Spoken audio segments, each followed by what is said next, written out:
미국 주식, 그 중에서도 요즘 핫한 AI 소프트웨어 기업들의 주식을 매수하는 과정을 공유해 보도록 하겠습니다. 최근 여러 산업에서 AI 기술들을 활용해서 점점 생활 곳곳에서 수익화에 성공하는 모습들이 나타나고 있습니다.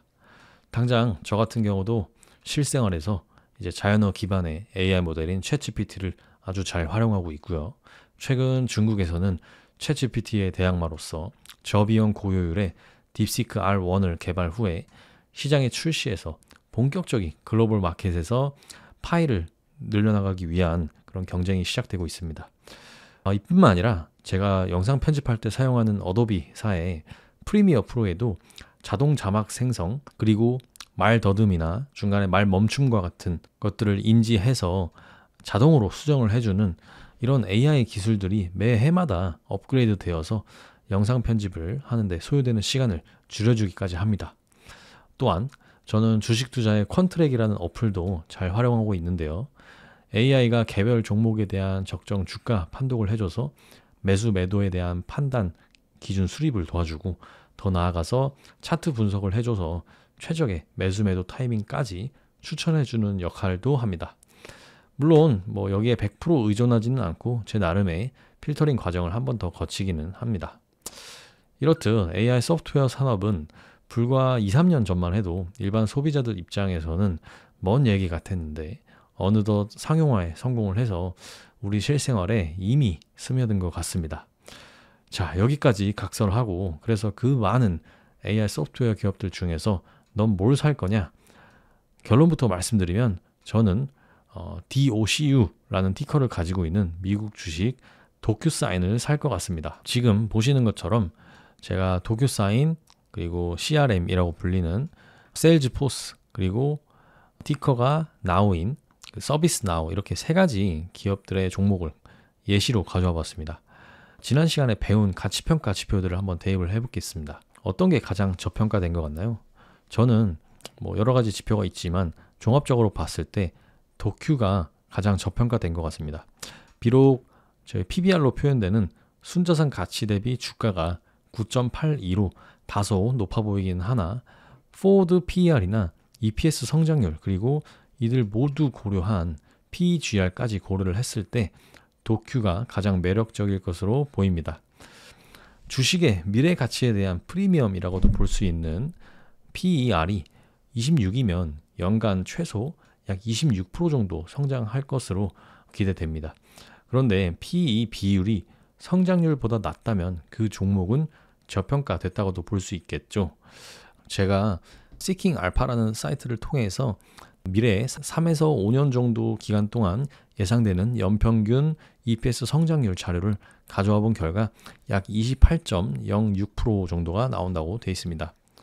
해당 이 지표를 찾는 소스는 이렇게 Seeking Alpha의 메인 화면에 들어와서 티커명을 이렇게 치고요. 그로스 창에 들어와서 요 값을 봐주시면 됩니다. 28.06이죠.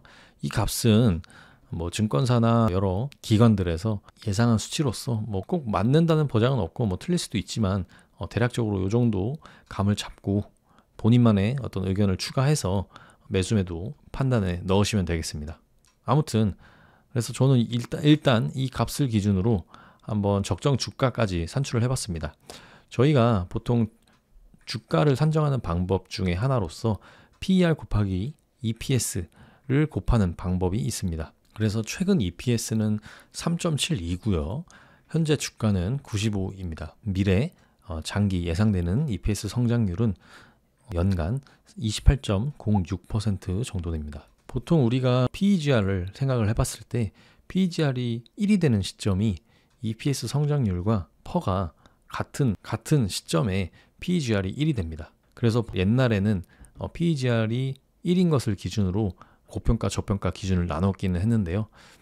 요즘 같은 경우에는 저금리에 또 고유동성 장세이기 때문에 S&P 500을 나타내는 스파이를 기준으로 PEGR이 1인 때는 거의 없고요. 보통은 1.5에서 2 정도 나타낸다고 보시면 되겠습니다.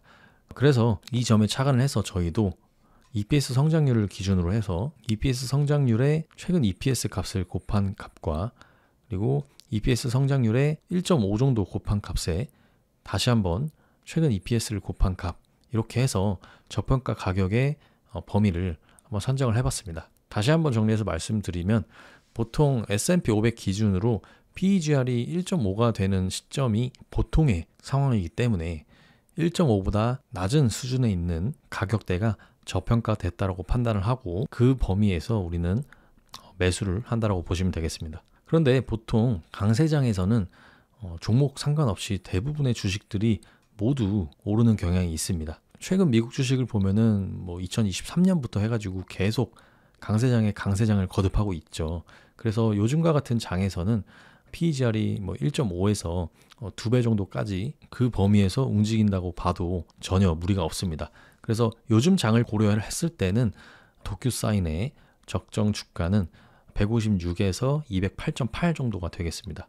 그래서 이런 종합적인 내용들을 고려를 해봤을 때 현재 주가가 95달러이기 때문에 매우 매력적인 가격대임을 알 수 있죠. 뿐만 아니라 저는 이런 정량 지표들 외에도 차트를 참고 지표로 좀 활용을 하곤 하는데요. 모바일 증권사 어플을 기준으로 일봉 차트를 한번 가져와 봤습니다.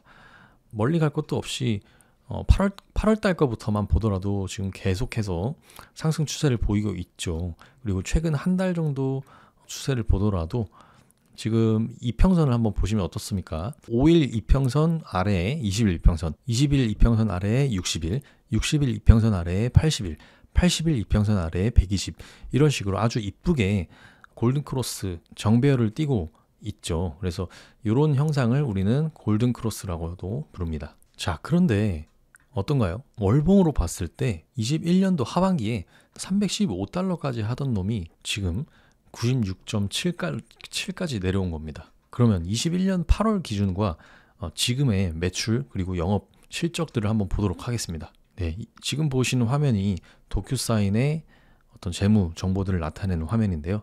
21년도에 매출액 21억에 그리고 EPS는 심지어 음수입니다.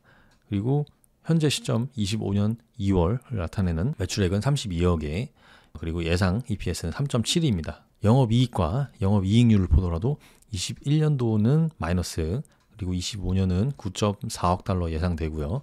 영업이익률 또한 볼 필요도 없습니다. 자, 결론적으로 21년도에 얼마나 도큐사인의 거품이 많이 꼈는지를 아실 수 있겠죠. 자, 그래서 다시 원래 화면으로 돌아와서 도큐사인이 올해 초부터 조금씩 상승을 해서 최근에 아주 강력한 상승 추세를 보이고 있는 것은 맞지만 21년도와 비교를 했을 때 매출과 영업이익은 더 는 반면에 주가는 3분의 1 토막 수준입니다. 그렇기 때문에 향후에 예상되는 영업이익과 매출을 고려했을 때도 충분히 현재 수준이 매력이 있는 구간이라고 판단을 하고 있습니다. 이와 같은 방식으로 세일즈포스, CRM과 서비스나우 이 두 개 기업들을 비교를 해본 결과 각 수치들은 아래와 같고요. 현재와 같은 강세장에서의 기대 가격은 CRM은 263에서 350, 나우는 780에서 1041 정도가 되겠습니다. 현재 주가와 비교를 해보면 현재와 같은 강세장에서는 얼마든지 더 오를 수 있는 여지가 있기는 하나 아주 여유가 있는 그런 폭은 아니죠.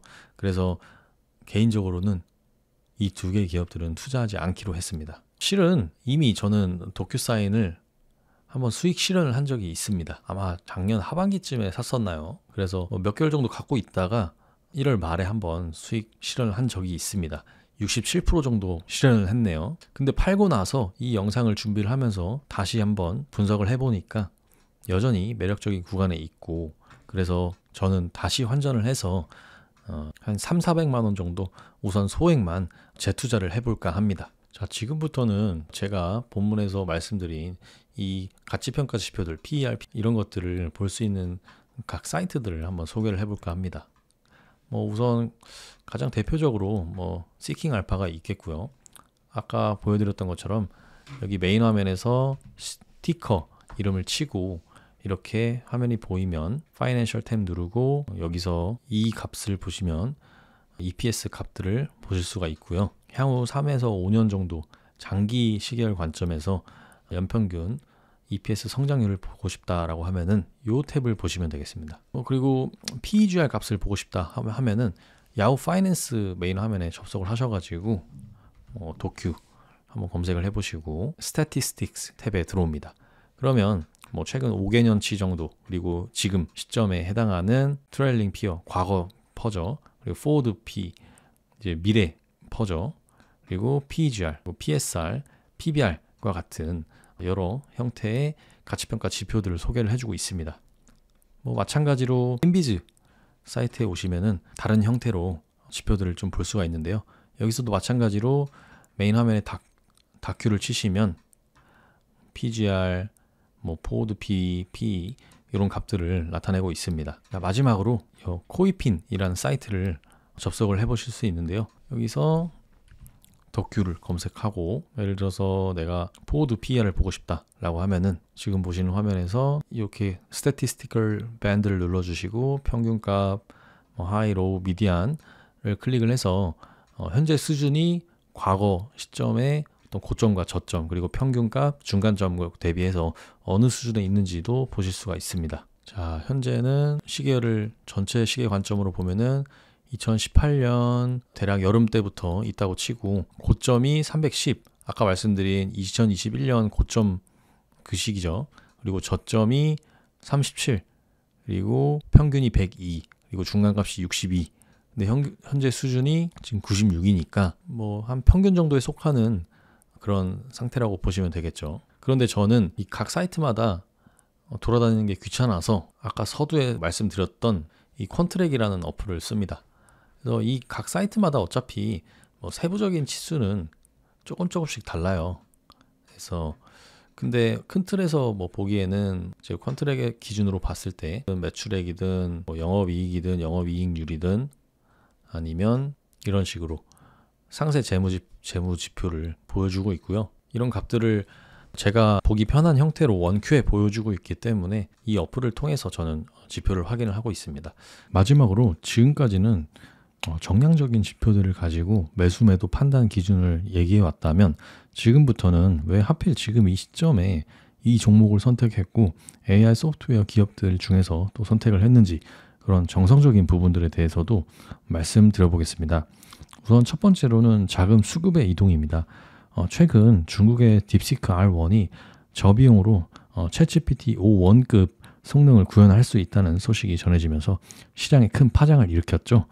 정말로 중국이 주장하는 대로 고성능의 반도체와 대대적인 인프라 투자 없이도 저 정도 AI 성능을 구현할 수 있느냐에 대해서는 사실 의심이 많은 상황이고, 저 또한 많은 의구심을 가지고 있는 것은 사실입니다.